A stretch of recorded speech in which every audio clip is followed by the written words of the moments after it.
옥정호의 개발과 보존을 중립적으로 논의하는 기구가 구성됐습니다. 새로 구성된 옥정호 상생협의체에는 전북도와 정읍시, 임실군, 시민단체 관계자들이 참석했습니다. 정읍 도심에 있는 전통시장이 모처럼 축제로 들썩였습니다. 코로나19 이후 첫 야시장이 열리며 시민들의 호응을 얻었습니다. 김제에서 지인에게 둔기를 휘둘러 다치게 한 뒤 자해를 시도한 60대 A씨가 경찰에 붙잡혔습니다. A씨는 신고를 받고 출동한 경찰에게 흉기를 들고 강하게 저항하다 자해를 시도했습니다. 남원 한 공장에서 60대 근로자의 손가락이 절단되는 사고가 났습니다. 경찰은 정확한 사고 경위를 조사하고 있습니다.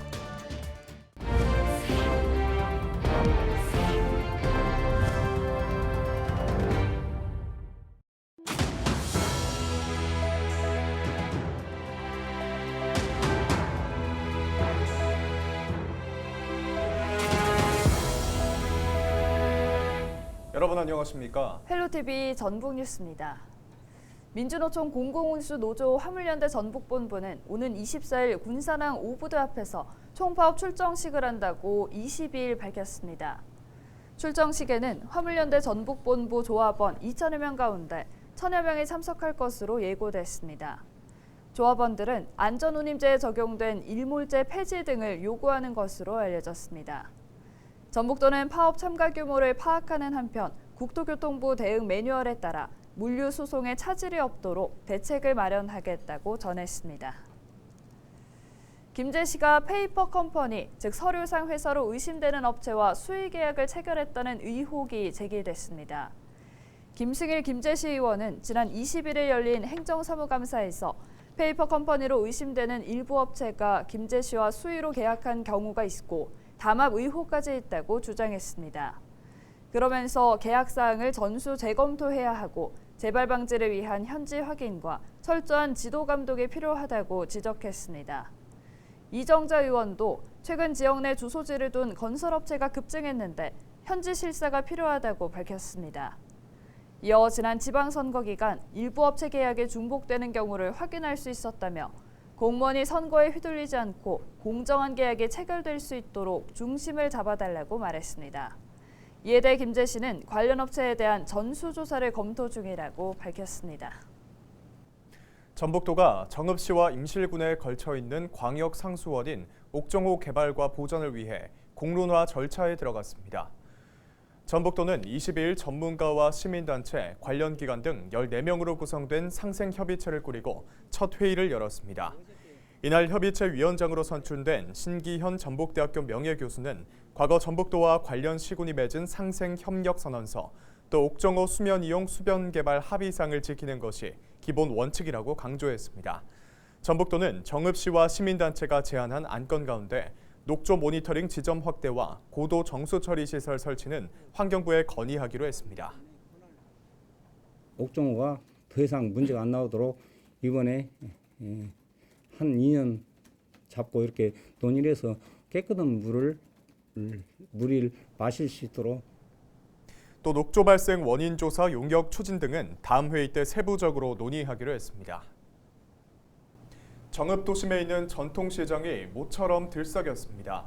코로나19 이후 오랜만에 야시장이 열린 건데 상인은 물론 시민들의 호응도 뜨거웠다고 합니다. 무려 100년이 넘는 역사를 지닌 정읍 샘골 시장을 정명기 기자가 다녀왔습니다. 언제 들어도 정겨운 뻥튀기 소리. 고소한 냄새가 퍼지면서 쌀과자가 튀겨져 나옵니다. 쌀쌀해진 가을밤 언속을 달래기에 그만인 국화빵. 어른은 물론 아이 입맛도 단번에 사로잡습니다. 오랜만에 열린 야시장은 온 가족에게 또 하나의 추억거리로 자리 잡습니다. 아주 물건도 싸고 또 정도 많고 그래서 자주 이용하는 편입니다. 또 행사가 있어서 이렇게 한번 나와봤습니다. 날은 어둑어둑 저물었지만 화려한 조명이 시장을 밝히고 화려한 몸짓과 경쾌한 리듬이 객석을 뜨겁게 달굽니다. 이웃과 나누는 야채전에 술 한잔은 흥을 돋웁니다. 코로나19와 고물가로 시름이 쌓여가는 상인들. 오늘만큼은 훌을 털어버리고 웃음꽃을 피웠습니다. 사람도 많이 오면 좋고 사람 사는 기분도 나고 그죠? 먹거리 장터부터 지역 농특산물 판매대, 노래자랑과 경품 추첨 준비까지 300여 명의 상인이 주축이 돼 마련됐습니다. 아무래도 지금 매출이 올라가고 시민들한테는 덤이 있고 정이 있는 그런 시장이다 보니 활성이 될 수 있는 그런 시발점이 되고 있습니다. 무려 108년의 역사를 지닌 정읍 샘고을 시장. 시민과 관광객이 북적이는 시장. 문화관광 명소로 만들기 위한 자치단체의 고민도 깊습니다. 구절초 축제, 내장, 단풍 이런 관광객들이 좀 정읍에 오시면 꼭 샘고을 시장을 들려서 우리 108년 전통의 시장 문화도 좀 체험하고 우리 지역 상품도 많이 사갔으면 좋겠습니다.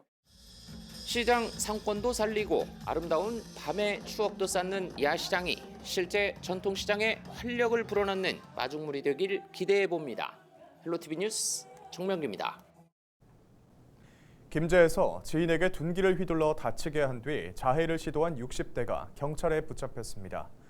김제경찰서는 지난 21일 저녁 7시 50분쯤 김제시 월봉동 자택에서 지인 49살 B씨를 둔기로 여러 차례 때린 67살 A씨를 살인 미수 등 혐의로 붙잡아 조사하고 있습니다. A씨는 이를 말리던 또 다른 지인 C씨도 주먹으로 때리고 목을 조르는 등 폭행한 혐의를 받고 있습니다. A씨는 신고를 받고 출동한 경찰에게 흉기를 들고 강하게 저항하다 자해했고 경찰은 테이저건을 쏴 제압했습니다. A씨와 B씨는 병원으로 옮겨져 치료를 받고 있으며 생명에는 지장이 없는 것으로 전해졌습니다. 경찰은 A씨가 치료를 마친 이후 구체적인 경위를 조사할 방침입니다. 남원의 한 공장에서 60대 근로자의 손가락이 절단되는 사고가 났습니다. 지난 21일 저녁 6시 10분쯤 남원의 한 신재생에너지 업체 공장에서 설비를 점검하던 60살 A씨의 손이 기계에 끼었습니다. 이 사고로 A씨의 오른손 손가락 3개가 절단돼 봉합 전문 병원으로 옮겨졌습니다. 경찰은 정확한 사고 경위를 조사하고 있습니다.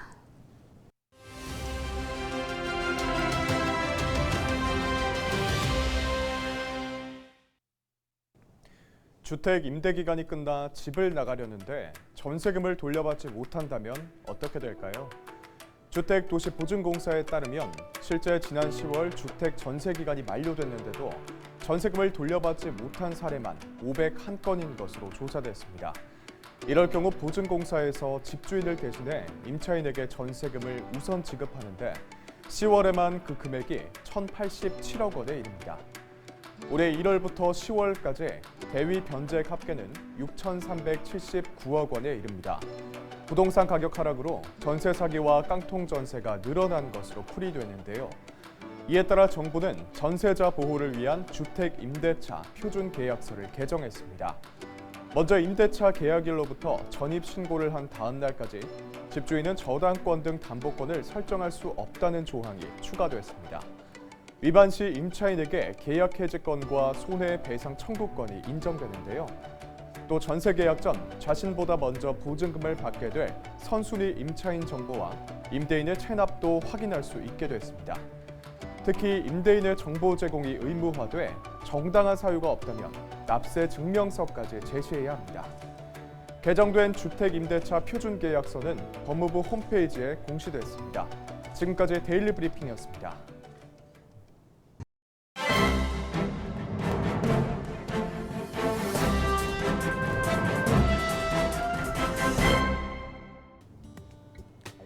신문브리핑 전북도민일보 기사입니다.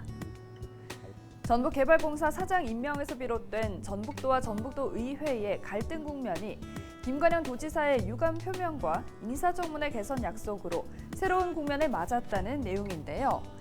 김관영 전북도지사는 21일 최근 산하기관장 임명 과정에서 비롯한 전북도와 전북도의회의 갈등 봉합에 나섰다고 합니다.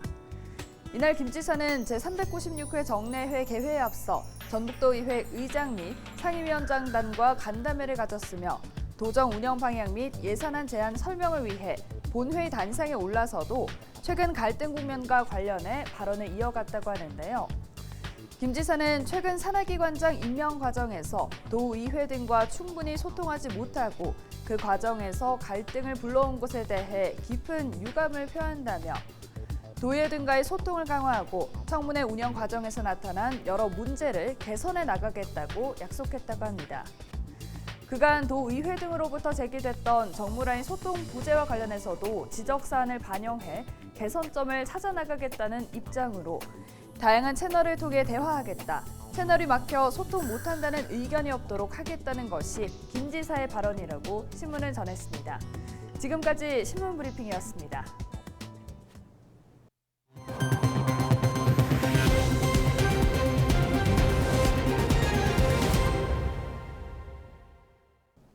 김제와 부안에 지역구를 둔 더불어민주당 이원택 의원이 당내에서 전국 농어민위원장으로 다시 선출됐습니다. 단독 후보로 출마한 이 의원은 지난 16일부터 이틀 동안 진행된 찬반 투표에서 98.3%의 압도적인 지지를 받았습니다. 이 의원은 전국 17개 시도당 농어민위원회와 함께 현장으로 들어가 직접 소통하고 희망을 줄 수 있는 대안과 비전을 만들겠다고 밝혔습니다.